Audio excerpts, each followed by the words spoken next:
Good afternoon. Welcome. Thank you all of those who are turning up early for the webinar. Fantastic.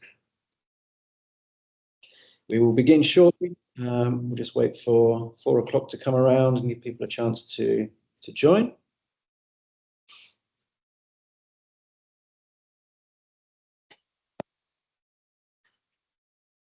For those of us here already, just something to keep you thinking about where we're going from. We're expecting people from all over the world today, so just as a little icebreaker, do feel free to add whereabouts in the world you're. Have a nice cloud up from where everybody is.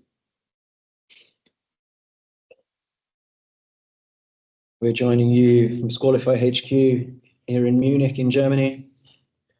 Started snowing yesterday, first snow of the year, starting to get very cold, very wintry. Wherever you are in the world, keeping safe, keeping warm.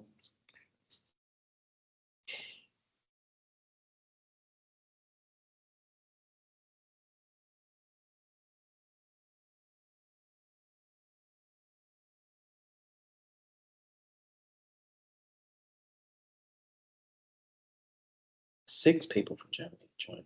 I was wondering where everything's coming from. Thank you to those who are just joining and dialing in now. As I said, we will be starting very shortly. If you can see the poll as you're joining us, let us know where you're joining us from today. Certainly the registration list was very international.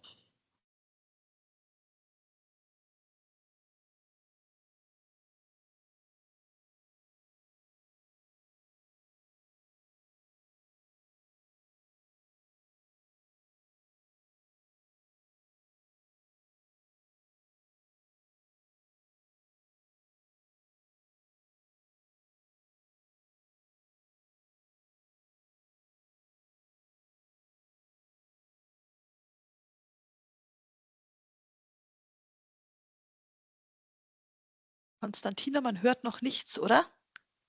Gut, danke.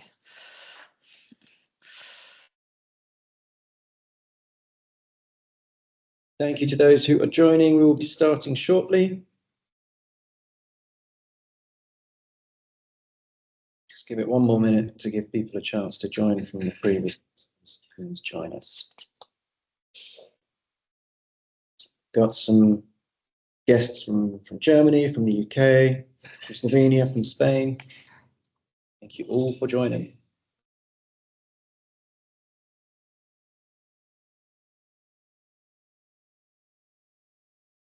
As we are going through the webinar today, we will have a couple more of these polls. We'll introduce them when the time comes. This is to sort of share views across everybody who are joining so they can see how everyone else is dealing with some of these challenges, and also then help each other out with understand what people are dealing with. We've got in a Teams meeting today, at the top of the window, you will see a chat box that has got a little speech bubble next to it. So if you've got any comments, thoughts, do chip in with some chat. We'll be keeping an eye on that as we're going through. Next to that is a Q&A button.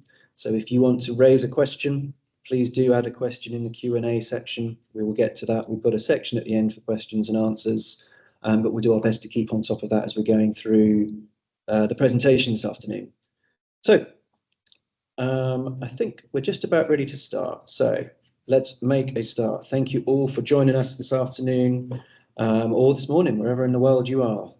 We have myself, Douglas Needham, and my colleague Herman Kramer with us today. We're going to be talking cyber risk quantification for the boardroom, focusing on making investment decisions, presenting risks at that strategic level. So who are we? I'm speaking now. My name is Douglas Needham. I work here at Squalify, and my role is leading the delivery of our quantification projects, helping our customers get the best out of our quantification platform, and helping them put together the messaging they need to support that quantification numbers and get the real value from our products. My background is on the other side of the vendor-buyer table, so 15 years of information security management. Previously, head of information security at Allianz Insurance, at Klarna, and a wide range of other security roles prior to that as well. Joining me is Herman Kramer. He is our Chief Strategy Officer at Klarna, at Squalify, beg your pardon. His background is in reinsurance and through the Munich Re reinsurance company, which is the Squalify parent company and the genesis of Squalify, has a vast experience of risk quantification across all kinds of topics, but in particular, cyber risk quantification. So, what are we going to be talking about this afternoon? Our agenda today. We will be setting the scene briefly with a short presentation with some slides. I'm going to be talking about the context of cyber risk in the boardroom, some of the big challenges that CISOs and CIOs face when they're talking to the board about cyber and digital risk. And then I'm going to introduce our top-down cyber risk quantification approach as a way to deal with that. I'll be bringing in the topic, bringing in the components, and then once I've introduced that, we're going to go straight into our platform, give you guys a demo of how it works, how you can use that to quantify cyber risk, how you can use that to plan investments. And then we're also going to be walking through, as a second part of our demo, some of our menu of choices for things that you can bring to a board presentation to help tell a story with some data. Wrap it all up at the end, and as we're going through, we'll have time at the end for questions and answers. Just to repeat that for people who haven't joined, please do use the chat window and the Q&A window to leave comments and questions as we're going through, and we'll answer those as we go. So, setting the context, cyber risk in the boardroom, calling this a critical boardroom conversation. Now, I'm sure I don't need to tell everybody on the call the importance of cybersecurity. Reading the attendees list, it's a range of senior information security IT professionals. If we look at the Allianz Risk Barometer, which is an annual report looking at all kinds of risks, we see in 2024, for the second year running, cyber is top of that list of business risks. And the way that this survey is compiled is a survey of senior executives across all domains and what they see as the most important risks. What this highlights really is that cyber is definitely a business risk. It is it's in the mind of not just IT and security professionals, but execs and board members at all levels. It's really moved from that kind of technical IT focus to business impact and business understanding. Now, what is important to say is we're all kind of in our call now with lots of security professionals. A couple of weeks ago, I was talking at a conference for finance leaders. So room full of CFOs, heads of finance. They were interested in learning more about cyber risk quantification. But from the whole day, the most important topic on their agenda was Trump. Trump 2.0, what's going to happen with new tariffs, what's going to be the domestic policy, the foreign policy, how's that going to impact inflation? And this really kind of highlights that, yep, so we all think about cyber risk every day, but outside of the IT and the security departments, there's a whole load of other stuff going on in the world. And one of these surveys run by Diligent last year, looking at what do board members see as the top priorities for their board, really highlights it comes down to money. It comes down to growing revenues, making more profit, cutting costs. Now, security is on the list, and you can see it's kind of at the bottom of the page there. Complying with regulations is on the list. But really, the strategic focus for the board is on growing the business, making it more profitable, and having long-term value. Of course, security has a role to play in that, in protecting that value. And it's how do we tell that story and make sure that security is heard in the boardroom. That's the challenge that we're trying to give you some tools to deal with today. So, what are the kind of questions that boards might ask when it comes to security? These are trying to distill this down into a very simple level. So what is our biggest risk? How much is it going to cost us? How much should we invest? And how do we balance that piece there? And these are all great questions to ask. But what's important is understanding the answer. And again, going back to that diligent report, cyber is the top challenge for the board to oversee. So they're rating that as maybe lower down on their importance list versus the financial position, but they do recognize that it is difficult to understand what's going on and what they need to be doing. So part of this is down to the fact that not every board has got cyber or technology, digital specialists on it. And in fact, less than half of them have, according to this same survey. But it is also framing the answers to these questions in a way that is understandable for them. And I think Harvard Law School summarized it really nicely around this report on the role and duties of the board in a digital age. This is coming from 4 years ago now. And it's not just asking the questions. So they can't get away with just saying, oh, have you thought about cyber risk? But they really need to understand. And I think there is the two-way part of that conversation is having your board at a level where they can understand what they need to know about cyber risk, but also talking to them in the language that they can understand as well. So how do we think top-down cyber risk quantification helps answer those questions? Now, I'm sure most people on this call will be having risk methodologies, risk frameworks in their company at the moment. Certainly places where I've worked before, mostly in regulated firms, but also other places will have a risk management system for information security and cyber risk. Typically, this is a qualitative approach. You might have these nice risk grids with 3x3, 4x4, 5x5. Perhaps you also put some semi-quantitative approaches on this to say, oh, we will call high impact more than 10 million euros, pounds, dollars worth of damage. Medium impact is 1 to 10, and low impact is everything lower than that. But this brings us challenges at the strategic level because it's difficult to put one risk against the other. If you've got 5 risks that are up in that top right corner, high impact, high likelihood, how do you pitch that and say, well, actually, yeah, this risk is probably just about 11 million, but this one might be 999 million, we don't really know. That makes it very difficult for 3 topics. It makes it difficult to understand the overall exposure the company faces. It makes it difficult to prioritize what you're going to invest in and which risks you're going to manage first. And if you're thinking about insurance, it makes it difficult to understand, do I need cyber insurance? Is there value in it? Is there a deductible? What is the limit that I should get? So understanding the scope and scale of investments is challenging with current qualitative approaches. So enter cyber risk quantification. Currently, we see 2 approaches to cyber risk quantification in the market.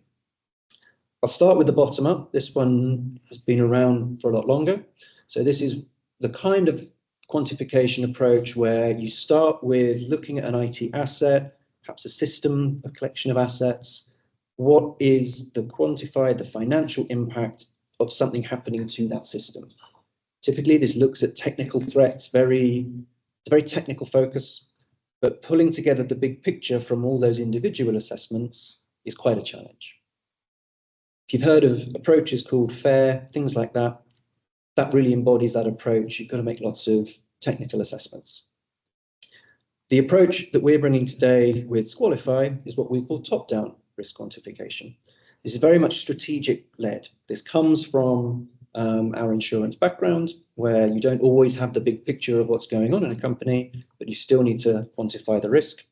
And we start at that top level. We start across the entire company.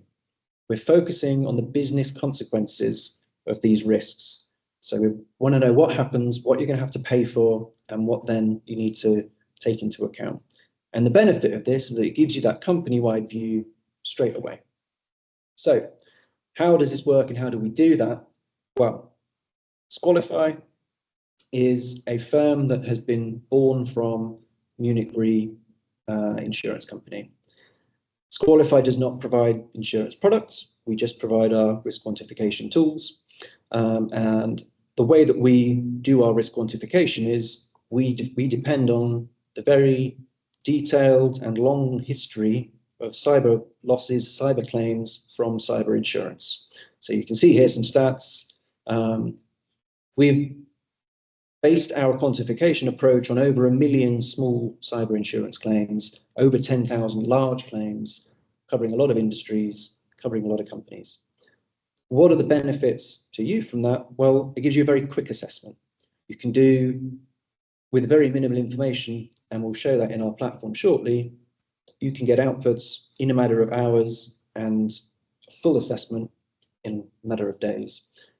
What this also means is the quantification approach is focused on plain language, defendable results. So all those values are coming from your business. It's not about guessing how many times a year a ransomware might happen.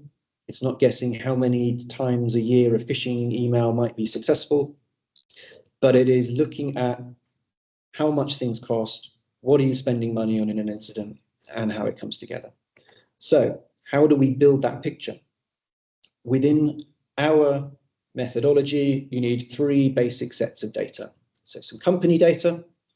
This is what industry is the company in, what turnover does the company make, how many employees has it got, how much data does it have. Normally these kinds of things are reasonably easy to find. They're the kind of answers that you might find in the annual reports. The second big category, and this is where we really focus on the company context, is looking at the company relevant scenarios.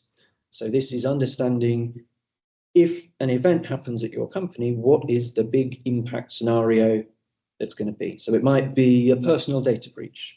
We then walk through, okay, well, which data sets are we talking about? What kind of data is that? Which jurisdictions are they in? That then adds up regulatory costs, all that kind of thing. And then we put together the set of costs around those scenarios. We deal with 3 out of the box. So personal data breach, business interruption, so a kind of outage situation, and financial theft and fraud. And we've got a set of tailored questions to help identify the most relevant information for that. Final set of information that you will need is information security maturity data. Again, this is a company-wide view. Often from our experience for large companies who we work with, this is available in some form. You will see in the platform, we use the NIST Cybersecurity framework as our standard input. If you use other frameworks, and we work with many of those as well, and we can do mappings, things like that. All of that goes into our platform. We've got a risk quantification model, combine that with our historic loss database, and do Monte Carlo simulations to give you financial outputs for that. I think it's worth highlighting as well, before we go on, what you don't need, because I think this sets us apart from some of those other approaches. Because we've got our historic loss database, which has got a whole load of incident data about how often these things happen, how much these things cost, you do not need to estimate how often threats happen, how competent a threat actor is, how much it might cost. We build up our costs from your costs. You don't need to integrate it into systems. Don't spend time with that. We're doing this top down. It's all a software as a service platform, so there's no spreadsheets. You don't have to worry about maintaining risk models and everything like that. So yeah, you will see all of these 3 categories and what they mean in our platform demo shortly. So as we move into the demo, let me introduce the scene, the case study that we're going to be thinking about. So I want you to all imagine that you are the CISO in charge of security at a large Swiss-based chocolate manufacturer. Now, this company is international. It sells chocolate, or manufactures chocolate and sells chocolate throughout the world. Its main factory is based in Switzerland, and you can see a lovely AI-generated picture of what that looks like on the right, and the most attractive looking piece of chocolate I can make it generate on the left. I want you to think about the kind of questions that you might be asked in a boardroom as we're going through this, and whether quantification can give you the answers. The kind of scenario that this is set up for, the board is asking the CISO, or it's telling the CISO, right, we want to expand the business. We want to improve our factory and production line. what do we need from a cybersecurity perspective to be thinking about? And we're going to give you some tools to answer those questions as we go through. What specifically are we going to look at in this demo? So we are going to look at how do we understand the current risk position and how do we quantify that? What inputs do we need? How do they come together? Secondly, we're going to look at simulating some control improvements. So we're going to imagine that we want to make certain control areas better, and we can show through the platform how does that reduce the financial risk. Then we're going to put all of those numbers into context with some example postcards for board reporting. So how can we tell a story with these cyber risk quantification outputs? Okay, as we go into that and we get that set up, we're going to ask you a little bit about how are you reporting to the board at the moment in general. So first question, how do you feel about cyber reporting to the board? And we see various people who I talk to love it, hate it, think they've got a great relationship, don't really understand why the board keeps asking them these questions, or has it going pretty well? So this is just to get a feel. All of these answers are anonymous. You can see the aggregate stats coming in. But I think this is just for everybody to see how we're getting on. And we'll switch to the demo as this is happening. Technical stuff happening in the background. Cool. General consensus seems to be it's challenging. And I think certainly from our customers, the people who we've spoken to, few people feel great about it. Lots of people are doing some things right. Some people are doing things that they could improve. So hopefully we can give you, as I say, a toolkit of things to improve. We'll step on to one more question just to hopefully try and see which areas this is it's been challenging. So what are the kind of things that would help you improve your conversations with the board? There's a set.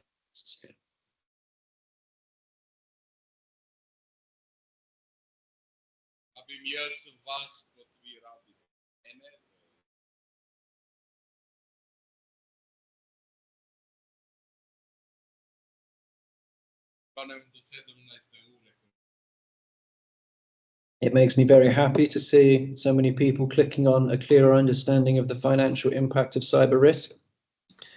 Expect nothing less from a group of people who've signed into a webinar on just that topic, so that's great to see.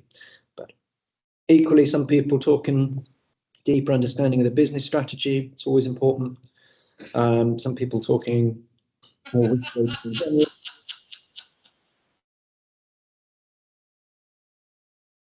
Cool. So got a good view there. Most people saying financial impact of cyber risk, which is fantastic timing.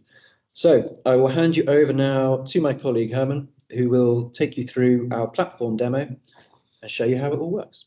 Herman. Okay, yeah, this is our Squalify Risk Quantification platform. It's a web browser application, and yeah, it's all about data entry, then reporting, and we can also compare. You see here the fields on the top. So it's all start with a status quo quantification. And then later on, I will show you here one of the simulation. The data entry is done in 3 steps. So first about basic exposure data, then we talk about consequence scenarios to come up with worst case scenarios. The third topic is on information security maturity. So let's start with basic exposure data. And now go for company information, which is the most important piece.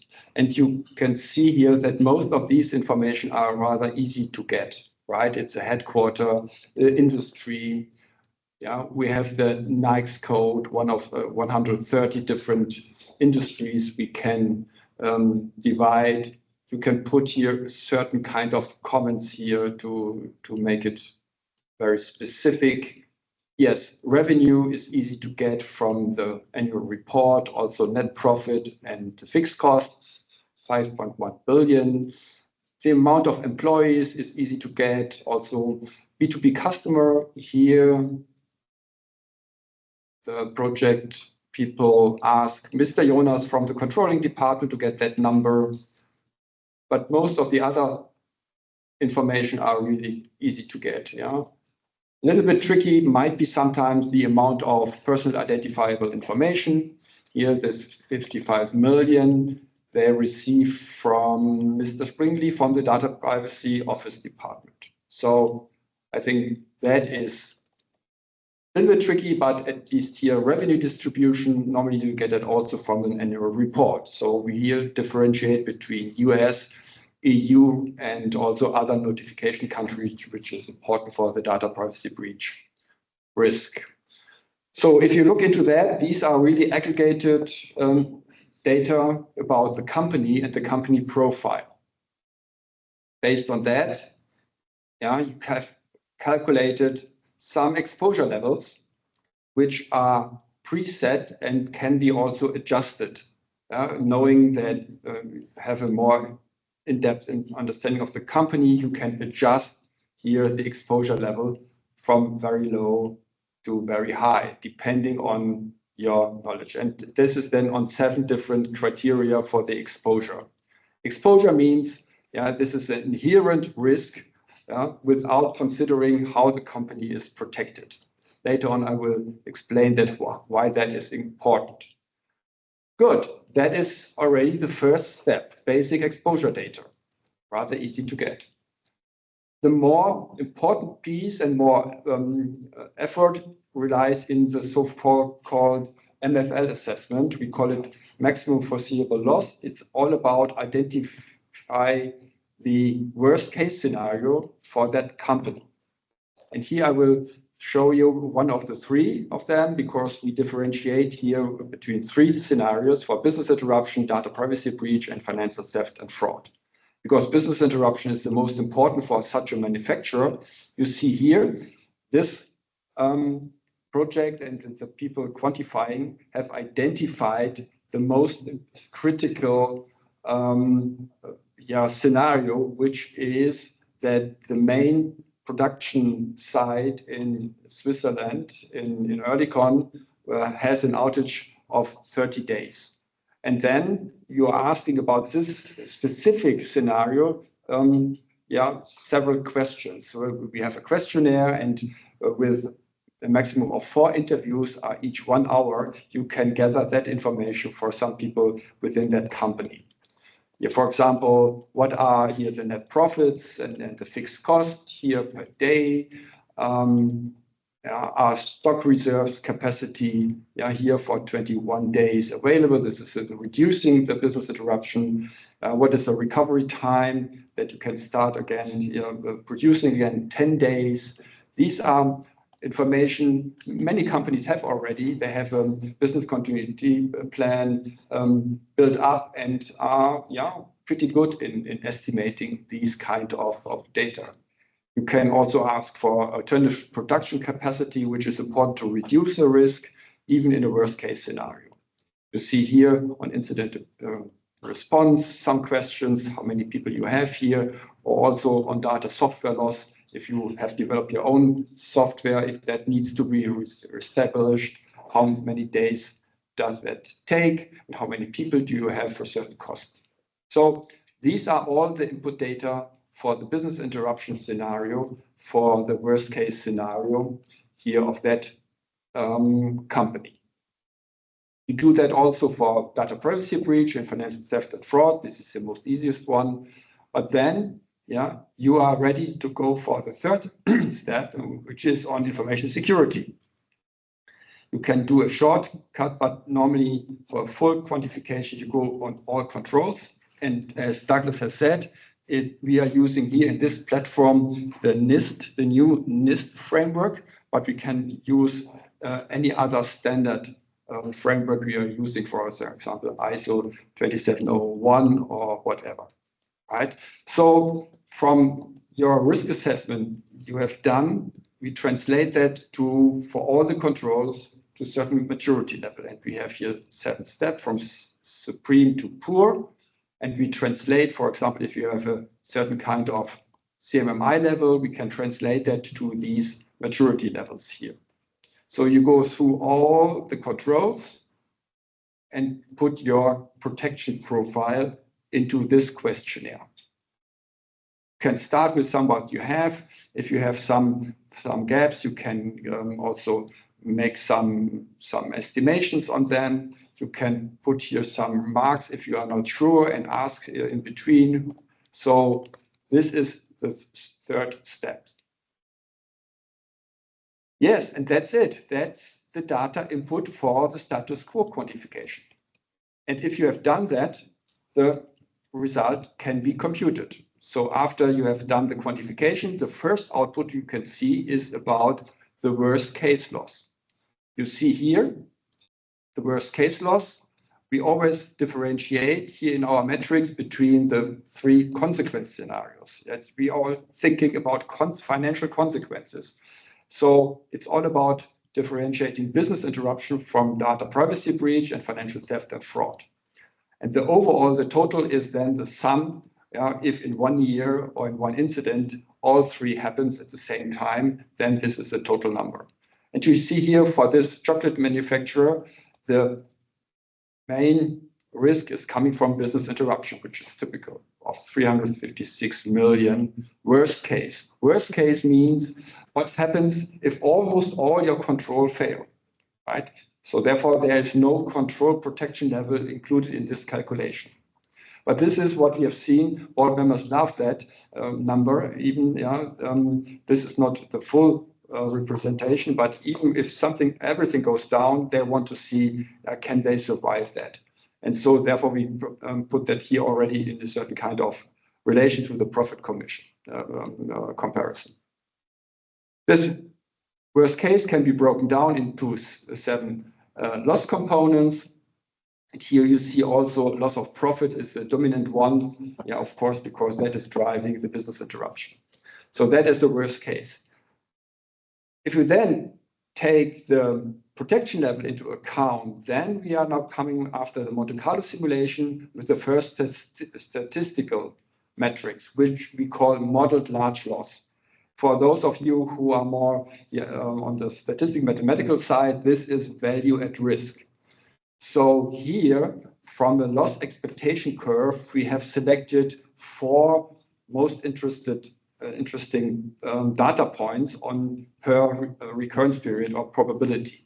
So on the tail end for the rather rare but most significant statistical losses, we show here a recurrence period of 100 years, 200 years, 500 and 1,000 years. You see, the more seldom, the higher the statistical expected loss is. So here it's all about your risk appetite with which kind of recurrence period you are working. 100-year recurrence period means it's similar to a probability of 1%. Or if you have 100 similar companies, one of them will be hit with this number in 1 year. This is all the same kind of display of probability. The next metric out of the Monte Carlo simulation is the model average loss. This is more here closer to reality. It's all about, not in all years you will have a loss, but if a loss occurs, that will be overall in this company every 12 years, and that on average every 12 years, and the average total amount will be 46.7 million. And you can have here also the average amounts also for business interruption, data privacy breach, and financial theft and fraud. Okay, then the next output category is scoring. It's about our risk balance. It shows the exposure level versus information security maturity. And this is here where you see how the company is balanced between the exposure and how it is protected. And that is showing an economic view, because it's all about you should protect according to the risk. So the inherent risk here for business interruption, the exposure is here the highest one. So it's a high exposure, but the information security maturity is on average 48%. So that shows, that compared to financial theft and fraud, which is a low to medium exposure, but has the same or comparable information security maturity, it's already in the green area. So it's all about coming here to this dotted line is a risk balance of 2. This is something on average companies want to thrive for. So you see everything here is rather in the yellow area and needs to be improved. And how to improve is we also give here a recommendation. Here from that quantification, we can provide a top 10 list of controls which have the highest impact to improve here the security and reduce the risk numbers. Okay, that is the first piece, status quo quantification. Now we had also the ask to do here in simulation, to simulate an improvement program, to show that here the risk metrics go more into the green area. So what we do is using the same basic exposure data and consequence scenario, say, the company stays as it is, but the information security maturity will be improved. What does it mean? You just go here in this section, go into the controls and improve certain kind of controls which you deem are important. And you see here later on, you can start with the top 10 control list or whatever you like and can test and simulate as much as you want to see which is the optimal one. So here we have calculated and improved some of the controls. For example, here, we have done from deficiencies to basic, and that's what you do. With this change of controls, you can then do a quantification and see then the difference. Of course, worst case is not changed because it's independent from the controls, but here on the model large loss, you see the effect. You see here, the status quo is dark blue, light blue is the simulated, the improvement. And then you, for example, if you go here to the 200 years probability, you see how the status quo of 260 million is reduced to 171 million. The same happens with the modeled average loss. And on the risk balance, you see here how the dots are moving to the right to the green area.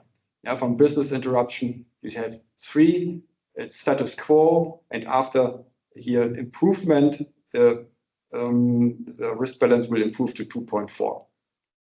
So these are all statistics, the outcome. And the question is, what do you do with this? It was all about the question how to tell the board of management about what you have done with this risk quantification, because just showing them this chart is not good enough. We have seen, this is very technical, a lot of details, and it is really not able to answer the questions. And therefore, we provide you also with a kind of board of management dashboard where you can answer the questions which are relevant for the board of management. And this is what I will show you now in the next demo. Do keep any questions coming in the chat if you want them. There's a couple that have come through, so thank you for those. Okay, great. So first of all, it's about executive reporting. It's about talking about the status quo. And here we have a report always starting here with some key metrics. Of course, you can do here, you can present it, you can copy the link to share it. Also, you can export it in different formats. And as an executive report normally starts with the most important key metrics. We have it here on the top. It's about worst case loss, with a trend to the previous report, the expected large loss, the probability of 200 years, a 0.5 probability, the expected average loss, the annual expected loss. So that is then here on the first level, and also highlighting what is the biggest risk in qualitative terms. It's business interruption for this case. Then talking about how to tell a story. The first piece is how does our cyber worst case risk impact our balance sheet? This is you see here, this is the output of the risk quantification. We have seen that here also a comparison with the gross profit. And it's all about telling here the story that even here a worst case of 484 million, yeah, compared to a gross profit of 5.1 billion, yeah, is something the balance sheet can digest.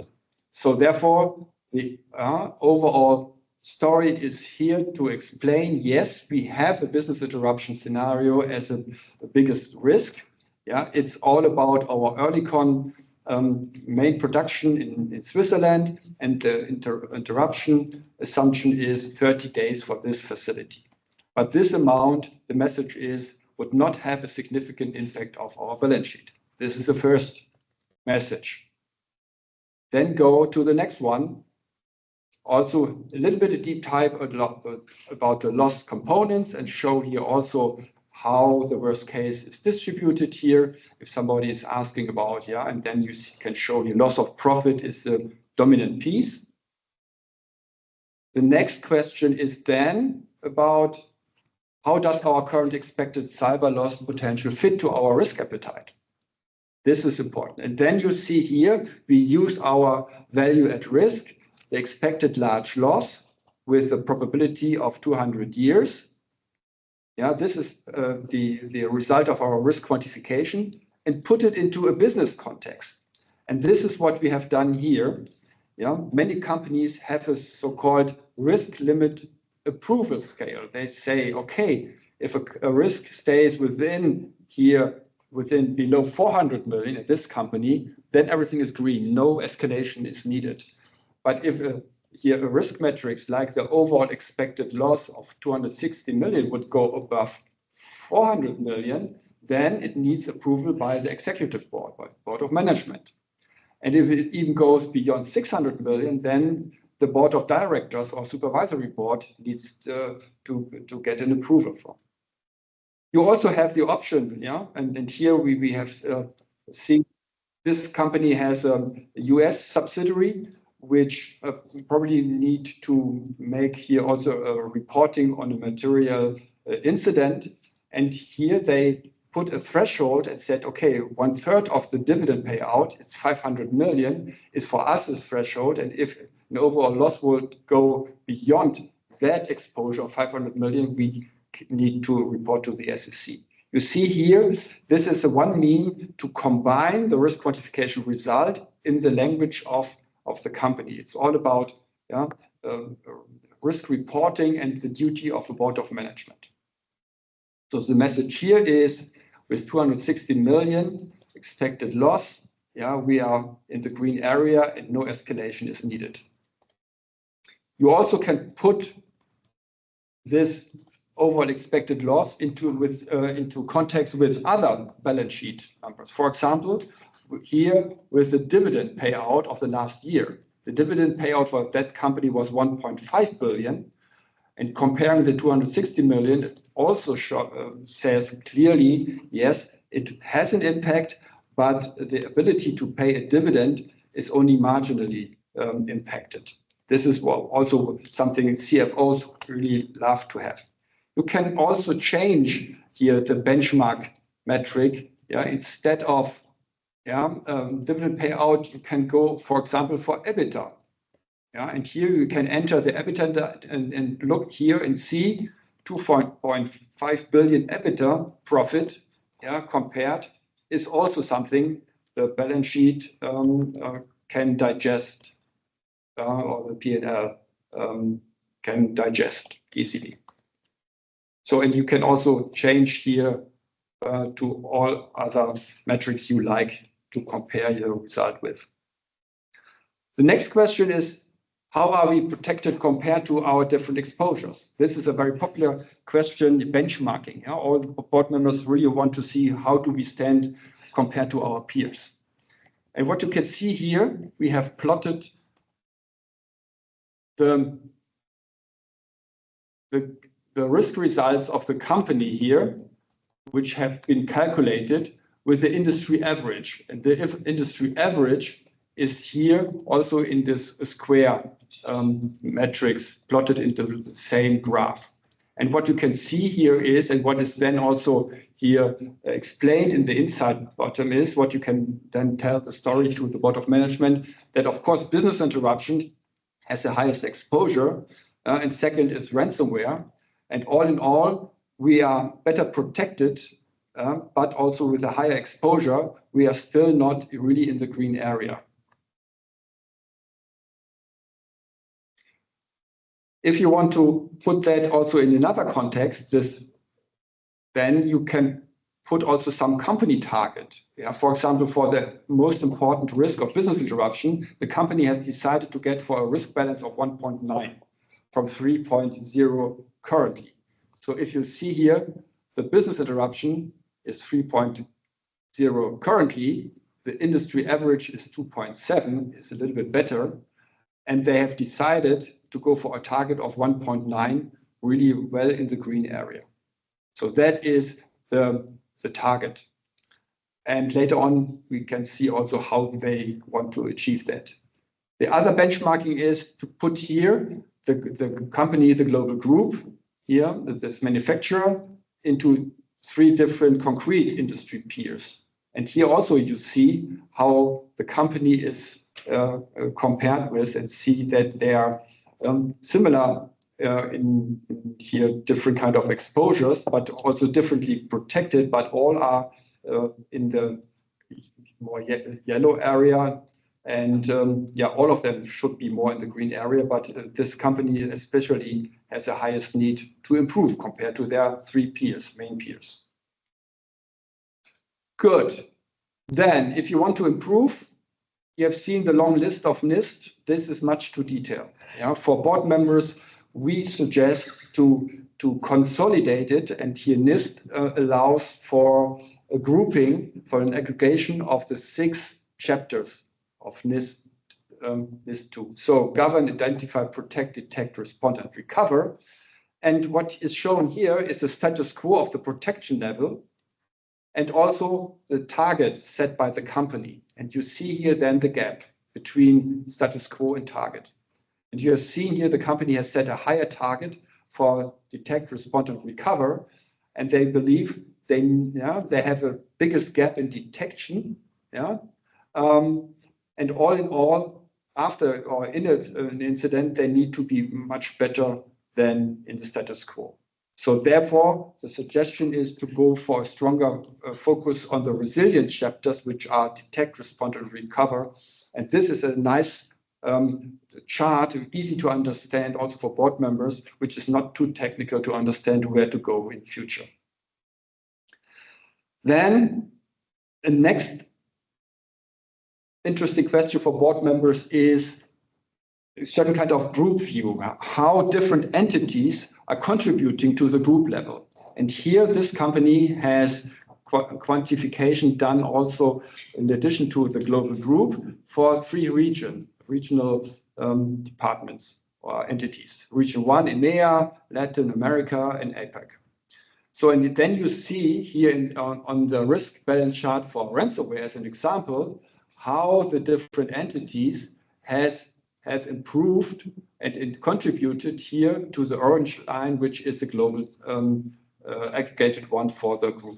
You see here the trend that all different entities has contributed then to improvement of the risk balance over time.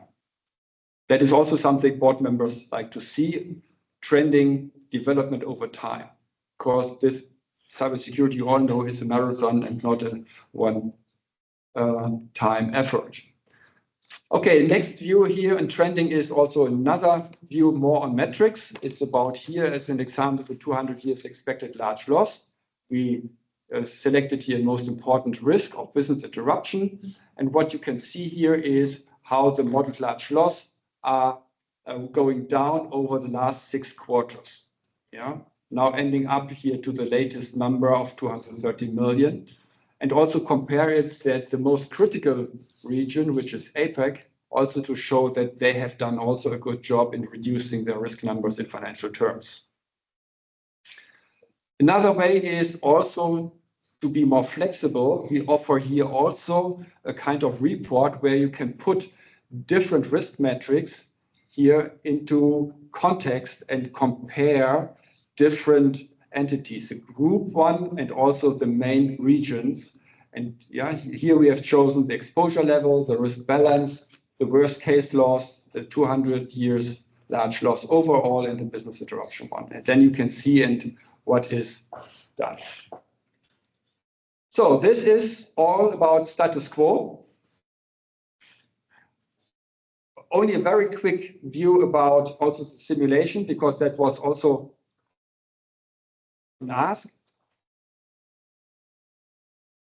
So go up to the top.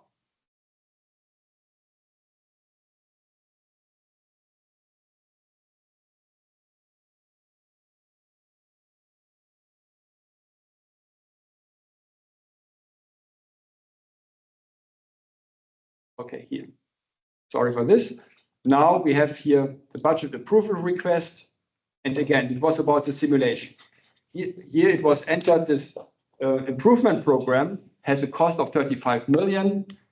The risk reduction effect was 44 million, and the return of security investment is then calculated 26%. And that is really developed here step by step. And I will only quickly show here that on the risk balance, here was the status quo, and here the target. Then it was all about the control improvement from the status quo and how they were improved on the chapter level.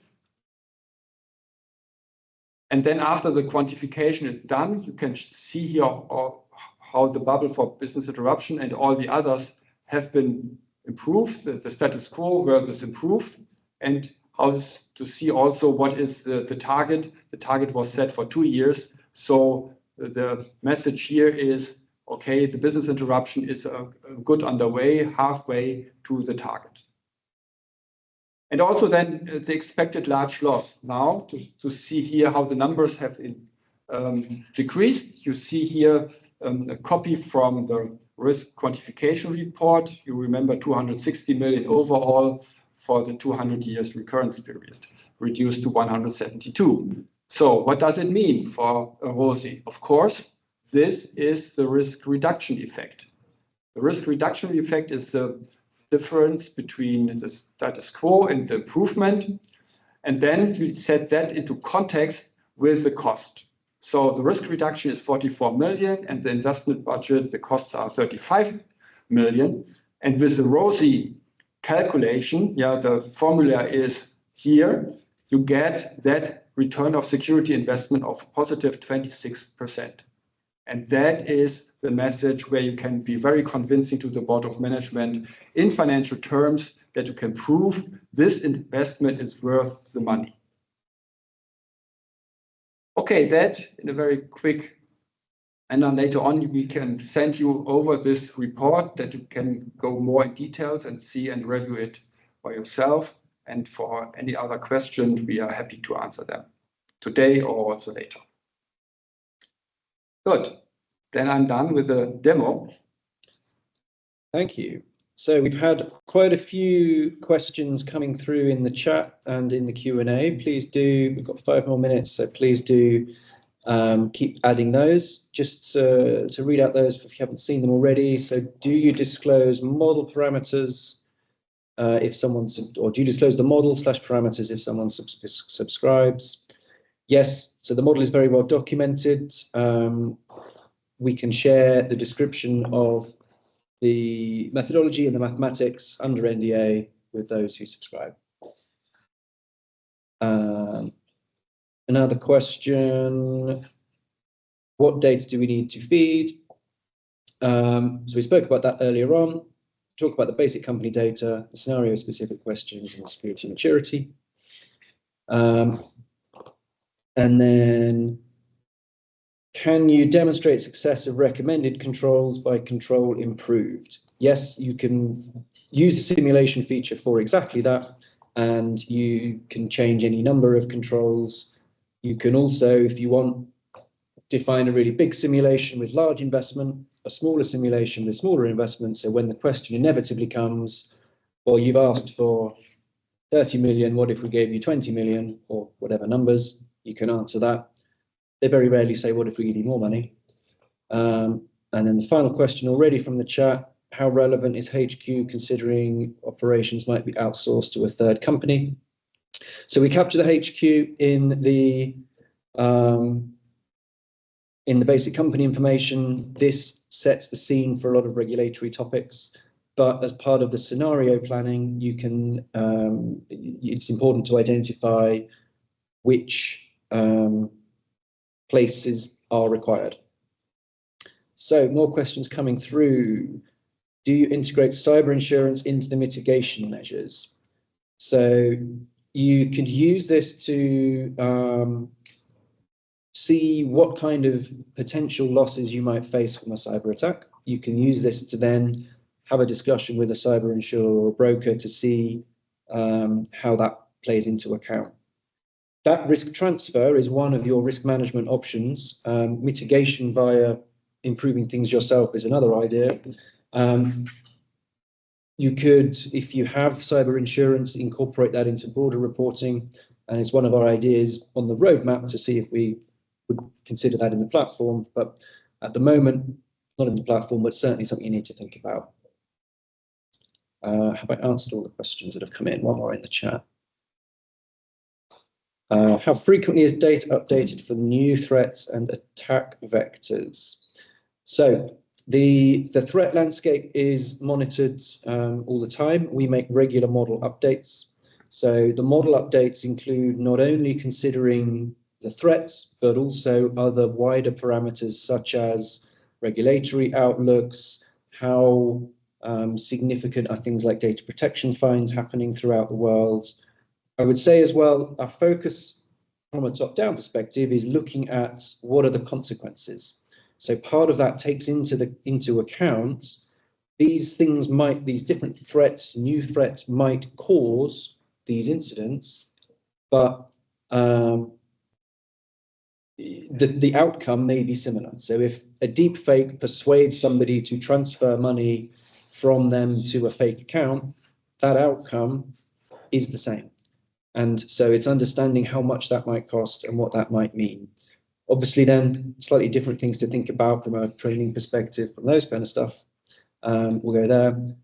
Take one last question and then we'll do the wrap up. Thank you for this one last question. Can you talk about certainty levels the platform provides? How does the system feedback when a company is hit by an attack, even though it used Squalify?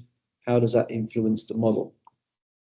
So we can take into account if a company has been hit by an attack. That's one of the questions that we ask. How does that influence the model? So a previous victim of an attack is one of the parameters that we take into account. That influences the model through certain likelihood parameters internally. Haven't got time to go into that at the moment, but there we go. We will answer all these questions and come back to people individually. We haven't had time, but thank you all for joining. Let me quickly wrap up then. Thank you all for your engagement throughout this. That's fantastic. While we're doing that, so just one last question on regions. Yes, we do look at different regulatory scenarios, particularly in penalties. Often you will see an incident in the USA may have a higher propensity for a big lawsuit group. What are they called? Class action lawsuits, these kind of things. So that may affect then the legal parameters, the legal cost drivers. These are the kind of things that regional distinction brings out. Key takeaways, 2 minutes to go, perfect timing. So hopefully everyone is aware cyber risk is one of the many risks on the board's radar. It's not the only one. And so having cyber and having you as a CISO get your voice heard is very difficult. There's plenty of things that they are thinking about. Top-down cyber risk quantification helps with that. It gives you the plain language approach, divorced from technical jargon, everything like that, and presents language in business terms and financial terms. You can use top-down cyber risk quantification to help you prioritize your investment. You can simulate the financial reduction from the risk of improving controls and use that to make return on investment arguments and show different size investments, different size risk reduction. And hopefully Herman has given you some ideas to tell a story around these numbers and help put a business context into cyber risk quantification outputs. Thank you again for all of your time. We will be sharing the slides, we'll be sharing a recording. We'll write up some notes with the answers to the final questions that came in. So thank you everyone for those as well. So yeah, I have been Douglas Needham. Thank you to Herman Kramer as well. And if you would like more information, please do get in touch. We will be very happy to share more information, answer any questions. Thank you all for joining us. Thank you. All the best. Bye-bye.